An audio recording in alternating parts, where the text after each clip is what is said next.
afternoon.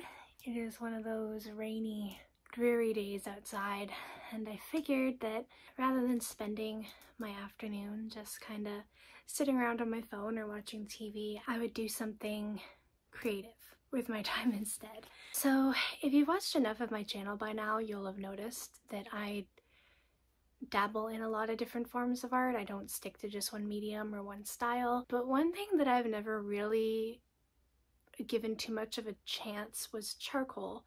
And I think I might have tried it in high school maybe for a project, or I might have had to use it at some point, but for a personal project I've never sat down and tried it. And I do have a charcoal kit that I've never used. Artist Quality Credit Color Black Box. It is so dusty, oh my god. I have like a habit of buying art supplies, or I get it as gifts and then it's like I don't want to use it because it looks so beautiful in the box and everything's pristine, and there's something about brand new art supplies that's just like, you know what I mean? It's like, ah, and I just do not want to ruin them by using them. But then if you don't use them, you don't get use out of them, it's a waste. It is very much an internal conflict I have on the regular. But anyway, so we're gonna dig into this. Another thing too is that I don't know what to draw. I know that sounds stupid, but sometimes when I do stuff like this where I'm drawing just for fun and there isn't something specific, a project I'm working on, I get overwhelmed because I don't know what to do with myself. I don't know what to draw. Let's do a landscape. Let's do like trees. Land of happy little trees. That's what we'll do. For the paper, I'll be using the Strathmore mixed media paper. I normally use this for ink drawings. Figured I might as well. It would be fine to use just one of these for this. I wish there was some kind of almost like a how-to or something. Like, you know, sometimes art supplies come with like recommendations of how best to use the product or to use each item. I kind of wish it came with something like that, but it seems like it is just like they're expecting if you're buying it, you know how to use it. But I did find this drawing with charcoal thing on Pinterest a few days ago, and I was remembering that I had a thing of charcoal somewhere and that I should maybe try that out as my 52 for today. So these long thin sticks are the vine ones. So they're made from sections of grapevine burnt to precise degree of hardness. That's super cool. Softer stick, and it's harder to get crisp lines. They're lighter and easier to erase and good for light sketching. So okay, I'll start with that. Compressed charcoal is made of hard charcoal. It's harder than vine and better for finer detail drawing, harder and darker to erase and good for finer lines and textures. When you keep building up layers, artists often cover the whole paper with charcoal and create their drawing by erasing and adding more on top. That sounds exhausting. Sometimes your fingers are the best blenders. Yep, I do that with pencil anyway. I've always used my finger to blend. My teachers always told me not to do that. It's never let me down, so I just keep doing it.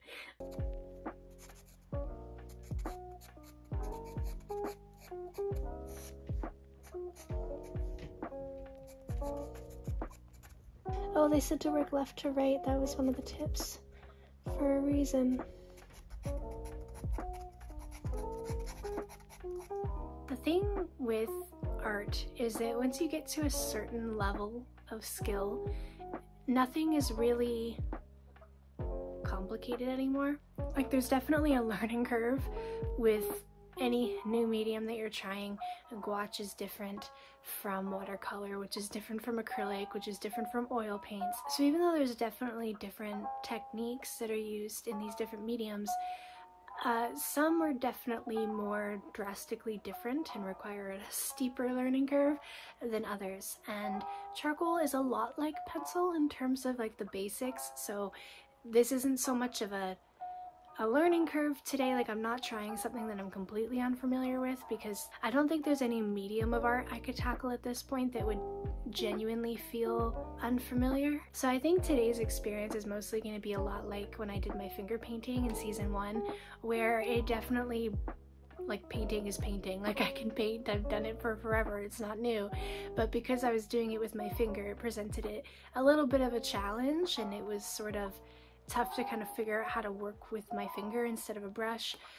But it's not like completely out of my skill set or my zone. Does that make sense? Okay, Let's try something a little more difficult, something a little more detailed.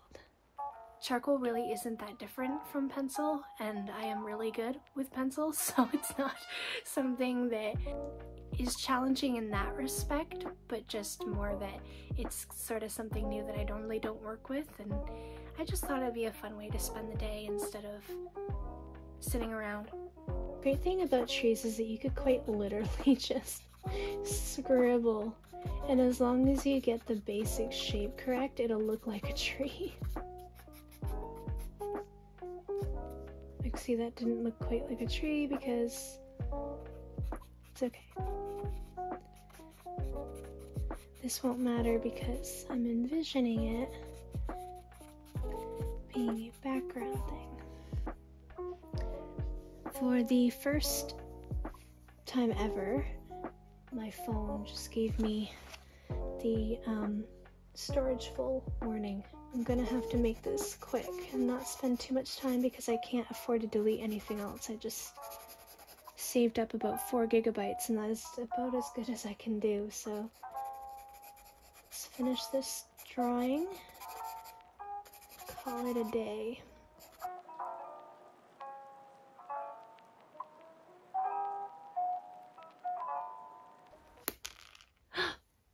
Oh, I snapped it. Oopsies. Okay.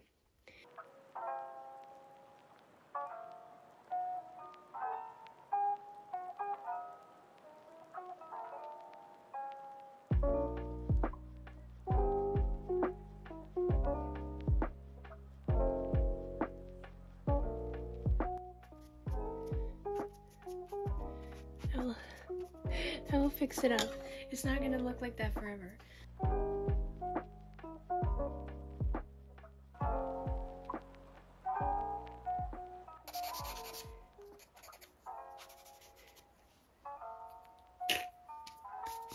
Finally, we're gonna just go in with my really shitty eraser. The moon here. And we're gonna give it some highlights.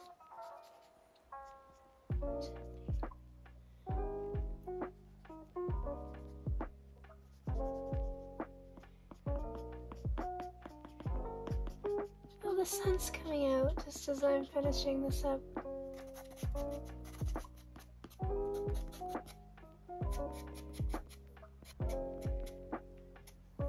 Ta-da! Not my best work, but oh my gosh. I didn't think we'd see the sun today. It's supposed to rain for about 4 days. This is day 2 of rain, so that was fun. I am going to definitely keep this charcoal set in mind and maybe do a few proper pieces with it, maybe. So that was today's activity. Drawing with charcoal and trying something new, just kind of playing around with some art supplies. I think it was a good way to spend this rainy afternoon. I'm gonna go and get some other things done and try to make today a good one, so I will see you next week. Good evening. We're starting this week's activity kind of late. I was so busy doing other things today, I did not have the time. But good thing, because this one isn't something that has to be done during the day anyway. I went through my list of activities and online escape room jumped out to me, so that's what we're doing tonight. I ended up finding this game called Crimson Room, and they said it was one of the first escape type games of its kind and kind of really jump-started that whole genre. I thought that was kind of cool, so I thought I'd do that. It doesn't seem like it's too difficult, and it has a lot of likes on the page, so it must be at least entertaining. I'm hoping so, otherwise this will be a dud and that would be a shame. Okay, let's get started. 5 minutes later. Oh, I took I was wondering why it wasn't moving. It's because you had to click the screen. God, I hope this isn't a horror game. I don't do well with scary stuff. Like, it's just not for me. I'm too anxious. A Christmas. It's Christmas.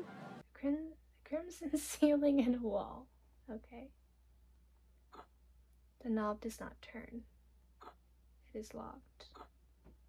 It is a stale CD player.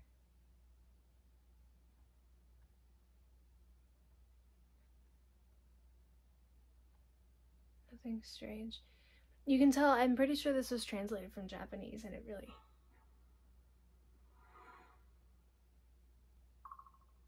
Yeah. That music scared me, oh my god. God, if there's somebody in that fucking window later, I'm gonna fucking cry. A ring was found. Okay. I don't like the music in this game, it keeps making me think that there's something scary. Okay. A key. Can I click the key? Can I try to use it? The lock opened. Oh! A small box of mystery. The lid does not open. Okay.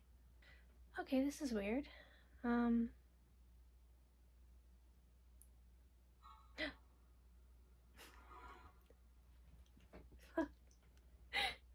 So let's go back over here. I'm avoiding the window because I'm worried there's gonna be somebody in the window. Let's see if we can open this one up. Okay. A power supply cable was found. Oh, and that should be... Yeah, the power cord was connected. Awesome. Okay. Let's see. Can we play it now? What was the point of connecting it if I can't? Can I click? Okay, a cassette tape. Okay. Let me... Cassette tape which has not been played. Play it! Why can't I play it? Oh, I had to hit the freaking button.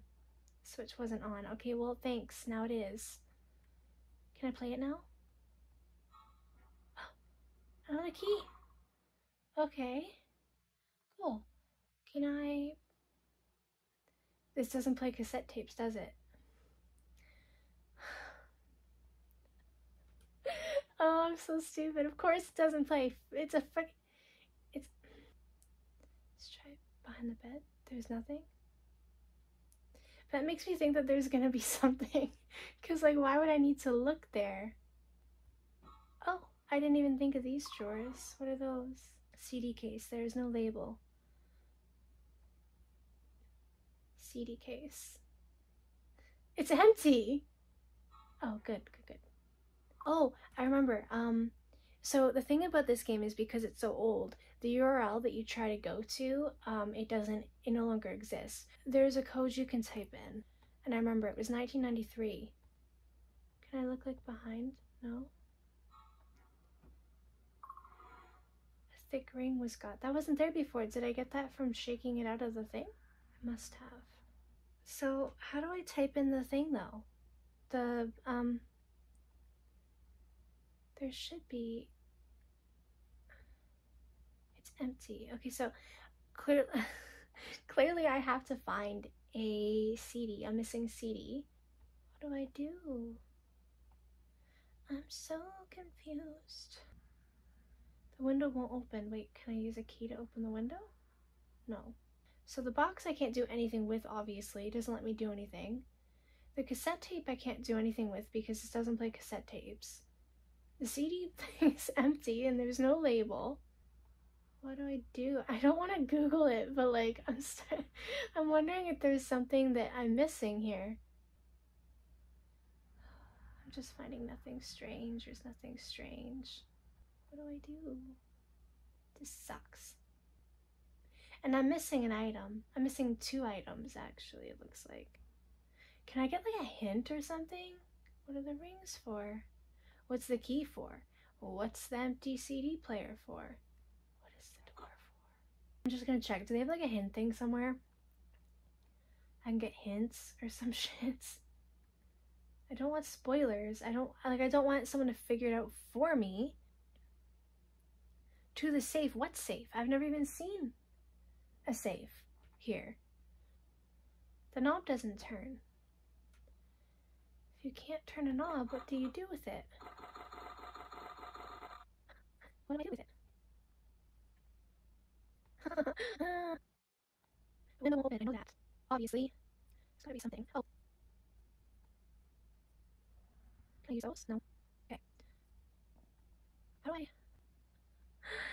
I? Okay, you know what? I'm gonna look up hints and see if there's hints. Just not like I'm not gonna like cheat. I just want to know. There's a walkthrough for this game. What's even the point?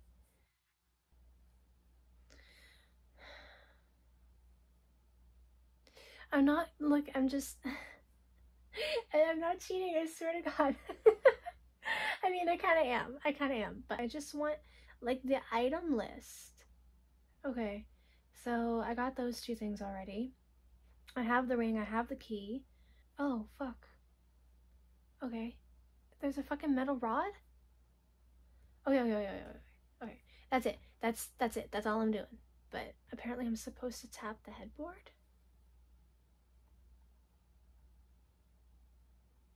Headboard?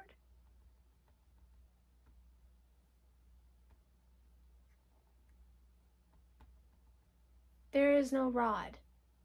Pick up the pillow, tap the gap between the headboard until the view shifts down, picking up the metal rod. There was no metal rod. Move back up to the bed view, then right to face the wall. Left corner to find the battery on the edge of the bed. How do I... Oh my god. It was like a very specific place. Okay, I think I understand now.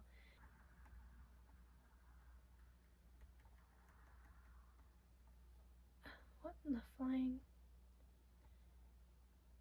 It says that there's no strange thing. But there must... Oh my god. That was stupid. How, like, there must have been a very specific spot you're supposed to tap, and it's like, it's hard to know what that is. Does this work on this? Nothing happens. Oh. The lid does not open. The lid does... Oh! So this goes here? Yeah! Ooh, okay, so we have the battery that can go here. Oh! I almost kind of feel bad I didn't do this the right way. I had to use a walkthrough, but I literally never would have found that otherwise.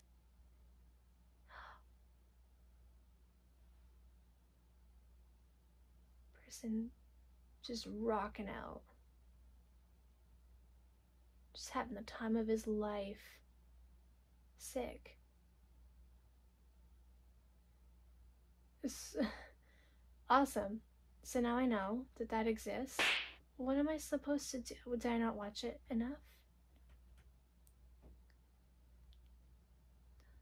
I swear to God, this is a jump scare. I'm gonna die.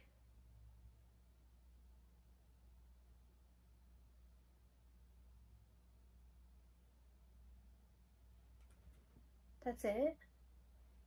It's fine by me, I guess. So he's obviously dancing to music. So music is obviously the answer here. But I don't have a CD. I do see the HMV right there. That's where they sell CDs. I don't want to use the walkthrough any further than this. I feel bad doing it, but I'm not smart enough for this. I'm clicking everywhere to try to see if there's anything else. It'll just like pop up out of nowhere. I'm gonna cheat because I can. Oh, is there something here? Let's watch again. I'm gonna put my finger on it to mark where he points because he's definitely pointing. I didn't see that the first time I watched it full.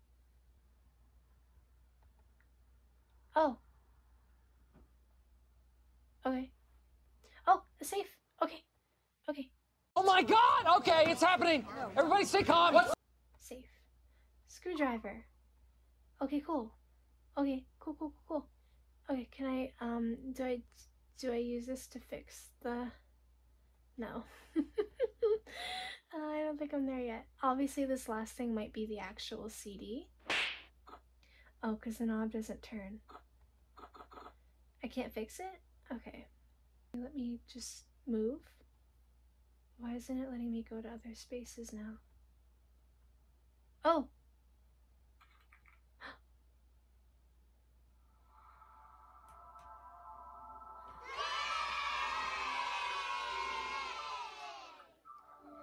Oh, and it didn't have a jump scare.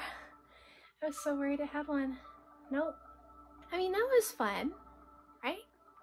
So that's that, I guess. So, yeah, I did have to use a walkthrough. I definitely would not have known to like click that one specific area just a bunch of times until I never would have figured that out. So that was our activity for tonight. It's kind of fun, something sort of different than what I normally do. I will see you next week. Good morning. No, I have my hair done. Isn't that insane? So for this week, we're going to be doing a personality test. In June of last year, I originally planned on the first week of the month being a personality test. I filmed the whole thing and had it all ready to go. I just needed to edit it. But when my hard drive, my external hard drive conked out, I had like desperately grabbed a bunch of footage off of it while it was still like I could still use it. When it came to the personality quiz, I didn't think to remove it. I completely forgot because I was removing a lot of the footage from projects I was working on at the time. So the personality quiz, despite the fact that I technically did it, I didn't actually get to show that. So I thought that this season I would do it again. There's the official MBTI website, and I know I used the 16 personalities one last time. And I've done this previously before over the years, and I always get the same ones. I won't tell you what they are because you're going to find out as I do it. But I remember this being really frustrating when I did this before. I gotta give them my email, don't I? Oh, fuck you guys. Okay. I'm not paying for this. This is like, it's literally not. They can say it's scientific all they want, but no. Okay, so we're gonna do the 16 personalities instead because it's free. So let's get started. You regularly make new friends. Not in this age, I don't. I don't even remember the last time it was I made a new friend. I've made a few online friends, but actual like real life people that I've met in real life. I'm sure my online friends are real people, but you have to make a backup plan for a backup plan. It really depends on what it is we're talking about. What kind of plan are we talking about?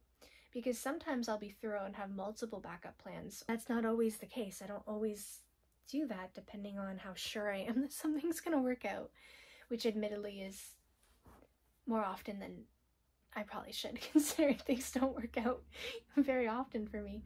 I usually stay calm even under a lot of pressure. My anxious ass? No. When I need to be calm for other people, like if it's more than just me in a situation, then I can be calm. I don't know if the MBTI personality tests account for things like anxiety disorders. Because, like, that would obviously change how you interact with the world, and that has nothing to do with your personality. Like, some people are anxious people by nature, but, like, that's because of, like, trauma, or, like, that they experienced as children, or neglect, or even just their brain chemicals, or different fluctuations in what they're supposed to be. So, with that in mind, is that really a personality thing, or is that separate from their personality? Like, some of these are kind of hard because they're not accounting for mental illness. As social events, you rarely try to introduce yourself to new people and mostly talk to the ones you already know. I definitely make a beeline straight to people I already know. You prefer to completely finish one project before starting another. Oh my god, I feel like I'm being called out. I'm ADHD. There is no such thing as completing another project before starting another. Even if I'm not necessarily officially starting it, I'm planning for it. I like to use organizing tools like schedules and lists. Yes, I schedule my whole life. Even a small mistake can cause you to doubt your overall abilities and knowledge. Agree to some extent, yeah. Again, it would really depend on the circumstances. This is what I found frustrating last time, is that every single one of these questions, a lot of them are circumstantial. Like, I would need examples, because depending on the scenario, I would react differently or feel differently. Some of these are almost just too vague or too generic for me to actually have a proper answer. You are more inclined to follow your head than your heart. Again, it depends on the situation. Are we talking about stuff that's like work related, or are we talking about personal? Like, I'm a very rational person, and I think things to death, as you can tell, before I do them. So but I'm also extremely sentimental. Those things clash on the regular. You rarely worry about whether you make a good impression on people you meet. It's definitely not true. Again, it depends on the person. There are some people I couldn't give less of a fuck about what they thought of me, and then there's other people that I would genuinely worry if they didn't like me. You enjoy participating in group activities. Depends on the group activity. Is this like a school related thing or work related thing that I'm being forced to do? Is this something that I'm doing with friends? You are interested in so many things that you find it difficult to choose what to try next. Absolutely. You avoid leadership roles in group settings. I very rarely have had leadership roles, but I do think that I do well when I'm in them. But that's not the question. I don't necessarily avoid it. I don't pursue it specifically either, though. You think the world would be a better place if people relied more on rationality and less on their feelings? Absolutely freaking not. People need to be more kind-hearted and have more compassion and empathy, and we don't have enough of that. Rationality definitely matters. It's definitely important, but depending on what we're talking about, sometimes feelings are what's needed. You enjoy watching people argue. Like debating or like fighting? I feel like strongly disagree. Like the big one is a little bit too much. I don't like extremely hate it. I guess it depends. Like, is the fight like juicy? Like, is it like gossip? You lose patience with people who are not as efficient as you. A little bit. Again, it would depend on what it is we're working on and how passionate I am about whatever it is that they're not being efficient about. You've always been fascinated by the question of what if anything happens after death. Fascinated isn't the word I would use. Absolutely horribly terrified. That's more the category I'm in. You usually prefer to be around others rather than on your own. Neutral, because again, it depends on what I'm doing, but I've always been fine since I was a kid with being by myself. And I guess it depends on whether we're talking about my family or friends or strangers. Like, what do you mean by others? Like, do you see what I'm saying about this not being specific enough for me? Like, after a long and exhausting week, a lively social event is just what you need. Absolutely fucking not. You avoid making phone calls. Again, anxiety. I definitely don't avoid making phone calls if it's with people I like. I'm assuming they mean phone calls as in business related or making appointments. I would say okay, I'm gonna say yeah, a little bit agree, okay? I'm not gonna lie to myself. In your social circle, you are often the one who contacts your friends and initiates activities. Yeah, always. You take great care not to make people look bad, even when it is completely their fault. It depends on the situation. Like, sometimes I want to rub it in their face. Sometimes I want them to know you fucked up. And like, I don't even know what this means. You take great care to not make people look bad? Do you mean like rub it in their face in public? Do you mean tell everyone that they fucked up, that it was their fault? Like, I'm gonna go neutral on this one because what the shit? I mean, just based on the wording alone, you take great care to not make people look bad. Like, I wouldn't want to make anyone look bad if they don't already look bad. Like, if they just already look bad because everybody knows they screwed up and that's just the natural result, they look bad. But to deliberately make someone look bad is not something I would probably do. I'm gonna go neutral on it because I actually don't really know what it's asking. Like, I don't even know what that means. Okay, so I think this is the last one, the last round. You often feel overwhelmed, fuck yeah, by everything. But again, that's not specific enough.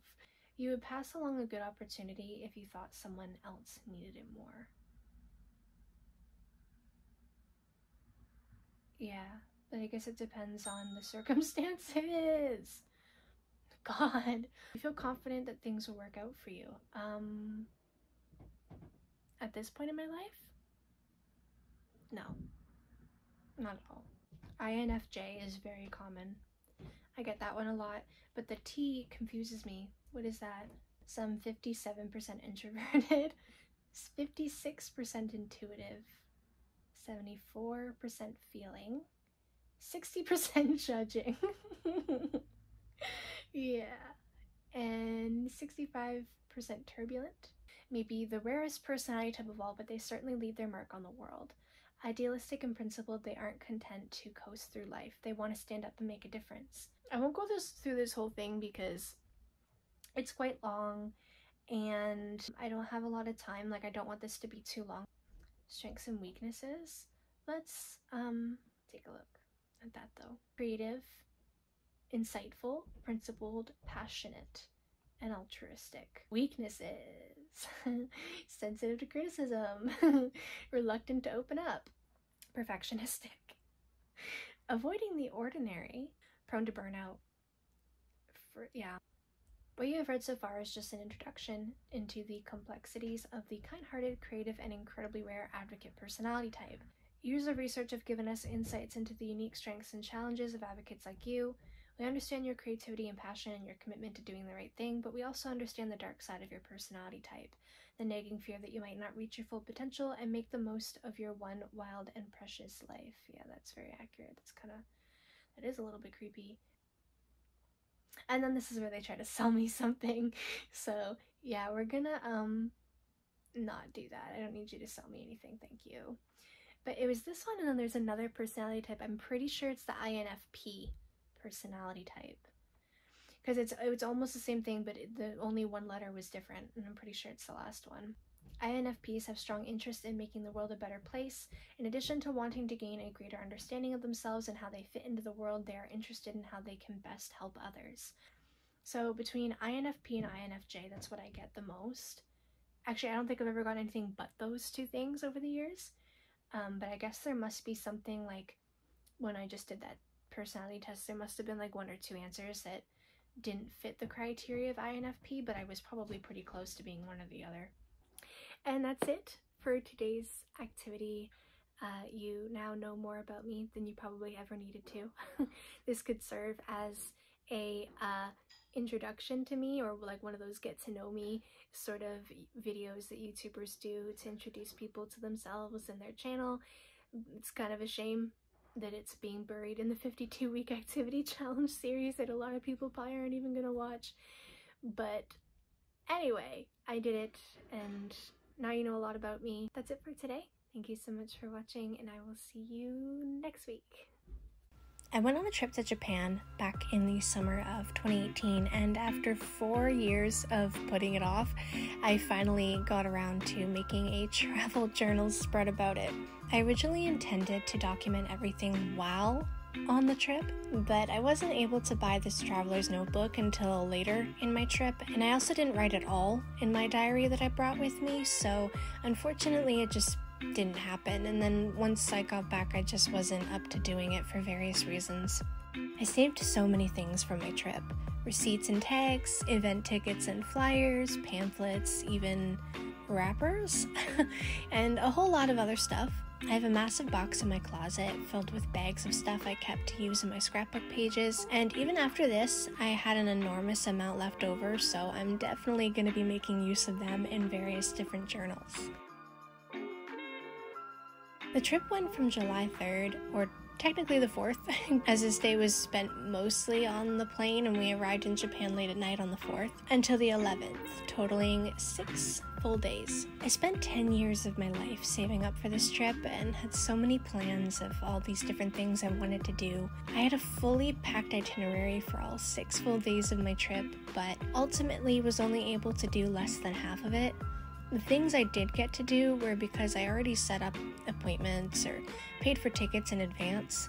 Looking back on how little pictures or videos I took, which was less and less each day of the trip, and being reminded of all I missed out on after so many years of looking forward to it was really heartbreaking, and is a huge reason I've put off making these spreads for this long.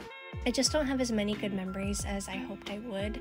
I also couldn't really even remember as much about my trip either as a result. So there were even like some pictures that I wasn't quite sure what the context around them was, or what the significance of it was, or what I was planning on using that for in an entry. Things like that. I just, it's kind of hard to put travel journal spreads together years after a trip because there's just so much that's forgotten and so much that gets lost, unfortunately.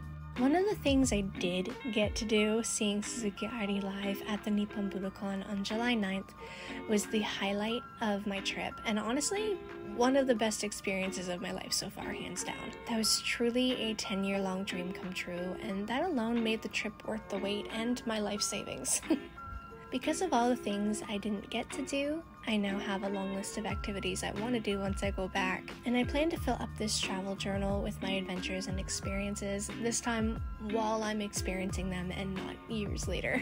I look forward to documenting my adventures and decorating my memories in this journal, and probably sharing them in a video here on YouTube or in picture form or whatever social media I'm using at the time. For the sake of keeping this video on the shorter end, I'm only going to show the process of putting together the first 2 pages, and I'll show the entire thing in a separate journaling video, which I'll have linked for those interested in seeing all of it.